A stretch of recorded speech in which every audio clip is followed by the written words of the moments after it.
Alô, investidores! O mundo acaba de assistir aí a um movimento histórico. Donald Trump, o presidente dos Estados Unidos, ele acaba de fazer uma sanção, ele sancionou o ministro do STF, Alexandre de Moraes, sob uma acusação de violar os direitos humanos. Enquanto isso, o Banco Central manteve os juros lá na altura, aqui no Brasil e também lá nos Estados Unidos. O que tudo isso significa para o nosso bolso? E para o futuro da democracia brasileira. Fica comigo que nós vamos falar disso. Meu nome é Dirão Oliveira e esse é o canal Rico em Propósito. Falamos aqui toda semana sobre investimento e um pouco de economia. Bora para a tela do meu computador. Vamos falar um pouquinho sobre tudo o que aconteceu hoje, dia 30 de julho aí de 2025. Bom, o Trump ele faz essa sanção e também temos aí algumas definições sobre as taxas de juros. A taxa de juros do Brasil, a Selic, hoje foi o dia de reunião do Copom, que é o comitê do Banco Central do Brasil. Eles são responsáveis por definir essa taxa da Selic. De 45 em 45 dias eles se juntam, tem essa reunião e tem a definição. E a taxa ela se manteve nos mesmos 15% que estávamos antes. Aqui um pouquinho desse gráfico aqui, mostra os resultados lá desde 2021 até agora. A decisão foi unânime, E hoje nós temos aí a segunda maior taxa real de juros do mundo atualmente aqui no Brasil, É a mais alta desde julho de 2006. Olha só. E lá nos Estados Unidos também acontece no mesmo dia, o Fed, que é o Federal Reserve dos Estados Unidos, eles também se reúnem para definir a taxa básica de juros lá dos Estados Unidos. E também manteve a mesma taxa básica, Lá funciona um pouquinho diferente, no intervalo aí de 4,25% a 4,50%, dá ali na média ali uns 4,33%, repetindo a decisão aí pela quinta reunião consecutiva, Lá também ocorre de 45 em 45 dias essa reunião, e pela quinta vez a taxa se manteve, Lá tem uma perspectiva agora de queda para os próximos meses e anos, porém, por conta de toda essa questão globalmente aí, Trump, tarifas, Estados Unidos, economia, que a gente está tendo, o banco aí está sendo mais cauteloso. Lá a votação não foi unânime, tivemos uma votação de 9 para manter, que é o que aconteceu, e 2 queriam fazer uma redução de 0,25 ponto percentual.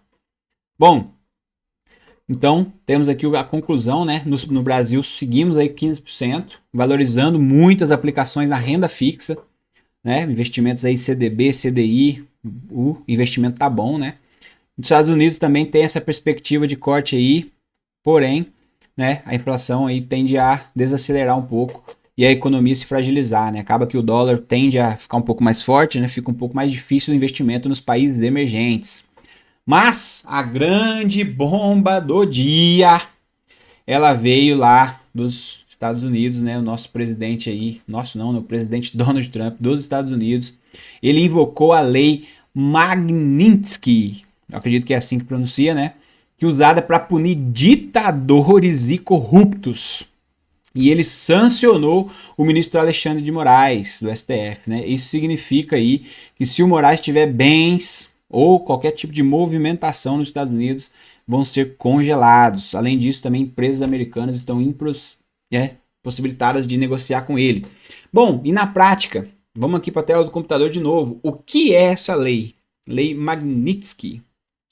Ela foi criada em 2012 e ampliada lá em 2016. Essa lei permite aos Estados Unidos sancionar estrangeiros, qualquer estrangeiro do mundo, envolvido em corrupção ativa, graves violações dos direitos humanos e perseguição política ou censura sistemática. Ou seja, quando essa sanção ocorre, basicamente é os Estados Unidos dizendo para o mundo que o Alexandre de Moraes se enquadra em um desses 3 ou nos 3 pontos aí, Olha só como é algo realmente pesado. E quem aplica essa lei é o Departamento do Tesouro lá dos Estados Unidos, por meio do OFAC, que é o Office of Foreign Assets Control. É o controle ali de estrangeiros, vamos colocar assim, o escritório de controle de estrangeiros. E em conjunto com o Departamento de Estado, e o Departamento de Justiça lá dos Estados Unidos, esses órgãos investigam, ou seja, então tem uma investigação em andamento, reúnem provas e, ao confirmarem os abusos, acabam aplicando a sanção diretamente, e é o que foi aplicado hoje, na data de hoje, né, ao Alexandre de Moraes. E o que significa, né, estar nessa lista lá do OFAC? O Alexandre de Moraes ele foi inserido, então, na lista Special Designated Nationals and Blocked Person List, ISDN List, ou seja, pessoas designadas, né, nacionalmente a uma lista de pessoas bloqueadas. Olha só. Então isso significa o quê? Que todos os bens e contas nos Estados Unidos que ele tenha, né, que ele possa ter, são congelados imediatamente.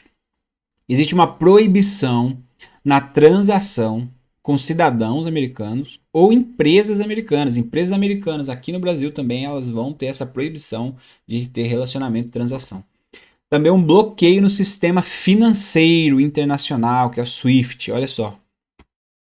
E qual que é as consequências na prática para o Alexandre de Moraes? Né? Ele não poderá usar cartões Visa, Mastercard, American Express e qualquer outro que seja emitido internacionalmente, ou seja, cartões internacionais aí não podem ser usados.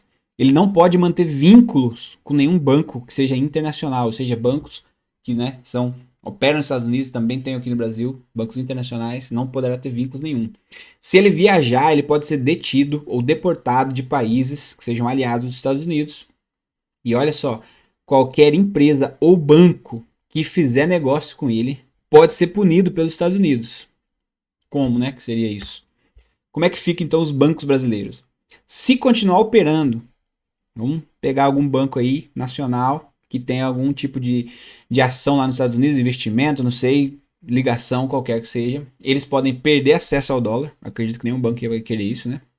Podem sofrer multas, ser multados, e até ser banidos do sistema financeiro americano. Isso acaba criando uma pressão internacional gigantesca, né, um risco de isolamento.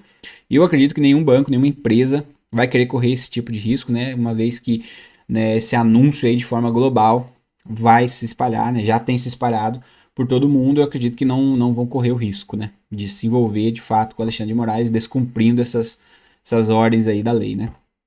E o que levou a essa sanção? Bom, segundo os indícios, né, não temos ainda o relatório completo, não foi divulgado. Nos próximos dias acredito que deve ser divulgado, a gente pode trazer mais atualizações aqui quando sair. Mas os motivos incluem censura a parlamentares, jornalistas e cidadãos, prisões sem julgamento, confisco de redes sociais, invasão de sigilo e abuso de autoridade, perseguição a opositores do atual governo Lula. Bom, todos esses temas aqui são temas que estão recorrentes aí nas redes sociais, principalmente, né? Muito tem se falado sobre isso, né? Sobre essa censura, sobre essas prisões sem julgamento, essas confiscações que houveram aí das redes sociais, né? Desde da eleição passada, né?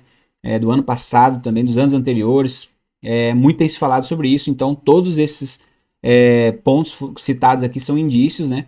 Que motivaram essa sanção, né? Então lá, o pessoal dos Estados Unidos, o Departamento de Justiça e tudo mais, eles tiveram relatórios sobre isso, investigaram provas e emitiram essa sanção.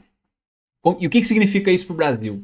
Basicamente, o STF é exposto internacionalmente como um órgão de opressão e autoritarismo. O judiciário brasileiro perde credibilidade internacional e o Brasil entra no radar de violadores de direitos humanos. Péssima imagem, né?